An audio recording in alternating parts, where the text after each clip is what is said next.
The year was 885, and the air in Great Moravia was heavy with the scent of old parchment and impending winter. Clement sat by the flickering light of a single tallow candle, watching his mentor, Methodius, struggle to breathe. Their mission to bring the written word to the Slavic people was under siege by those who believed only 3 languages were holy. Methodius gripped Clement's hand, his voice a dry whisper. "The letters are the seeds, Clement. You must find a soil where they can grow, or the spirit of our people will remain in silence." Following the death of Methodius, the light of their mission was nearly extinguished by iron and flame. Clement and his companion Nahum were shackled and cast into a damp dungeon before being marched to the borders of the empire. The cold wind bit through their thin tunics as they were driven into the wilderness. Nahum looked at Clement, his eyes reflecting a quiet defiance despite the chains rattling against his wrists. "They can exile our bodies," Nahum muttered, "but they cannot exile the alphabet we carry in our minds." The Danube River was a churning giant of gray water and ice. Clement and Nahum, having escaped their captors, worked with desperate haste to bind logs together with strips of leather and sturdy vines. The raft was a fragile thing, bobbing dangerously against the current. As they pushed off into the mist, Clement gripped a rough-hewn oar, his eyes fixed on the distant southern shore. Behind them lay the ruins of a dream. Ahead lay the unknown lands of the Bulgarian Empire and the hope of sanctuary. In the grand city of Pliska, Prince Boris sat upon a throne of carved stone, his gaze piercing and calculated. He did not see Clement and Nahum as weary refugees, but as the architects of a new era. Boris knew that a kingdom without its own tongue was a kingdom destined to be swallowed by others. He leaned forward, his rings catching the light of the torches. "I give you my protection," Boris declared to Clement.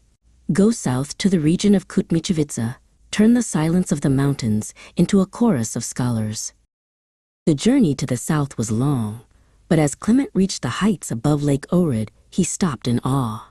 The water was a vast, sapphire mirror reflecting the rugged peaks and the soaring eagles. This was the place where the echoes of the past would meet the voices of the future. Clement felt a strange, rhythmic pull in the earth, a pulse of potential that had waited centuries for a scribe to record it. He stood on the ridge, the wind whipping his hair, and felt the weight of the mission settle into his bones. Clement did not wait for others to build his sanctuary. Near the shore of the lake, he began the grueling work of constructing the monastery of St. Panteleimon. He spent his days hauling heavy limestone blocks and his nights drafting the blueprints for a school that would house thousands. His hands, once soft from holding quills, became calloused and scarred. Each stone he laid was a silent prayer, a foundation not just for a building, but for the intellectual heart of an entire nation. Inside the cool, shadowed halls of the new school, Clement stood before a young student named Sava. The boy's eyes were wide with wonder as Clement traced a letter onto a piece of smooth parchment. "This is as," Clement explained, his voice resonant in the quiet room. "It is the beginning. With these marks, Sava, you can speak to people you will never meet and to generations not yet born." Sava reached out a trembling finger, tracing the ink, realizing that the world had suddenly become much larger. Years passed, and the school at Ohrid flourished, but the burden was heavy for one man to bear. One autumn afternoon, a familiar figure appeared on the dusty road leading to the monastery. It was Nahum, sent by the prince after completing his own work in the capital. Clement ran to meet him, and the two friends embraced by the stone gate. The Ohrid Literary School was no longer a dream. It was a living, breathing library of 3,000 students, all speaking the language of their ancestors.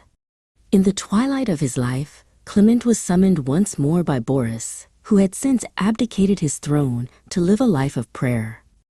The former prince looked at Clement, who was now dressed in the ornate, heavy robes of a bishop, the first Slavic bishop in history. "We have given them a voice, Clement," Boris said softly, leaning on a staff.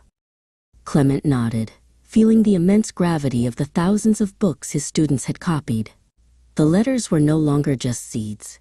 They had become an unbreakable forest. As his final days approached, Clement sat on a stone bench overlooking the lake he loved. The sun was dipping below the horizon, painting the sky in hues of violet and gold. He thought of the obsidian pulse of history, how the words of one man could ripple through time like a stone cast into the Vardar. He closed his eyes, listening to the rhythmic sound of the water against the shore. He was tired, but he was content. The silence was gone, and the echo of the Slavic word would ring out forever.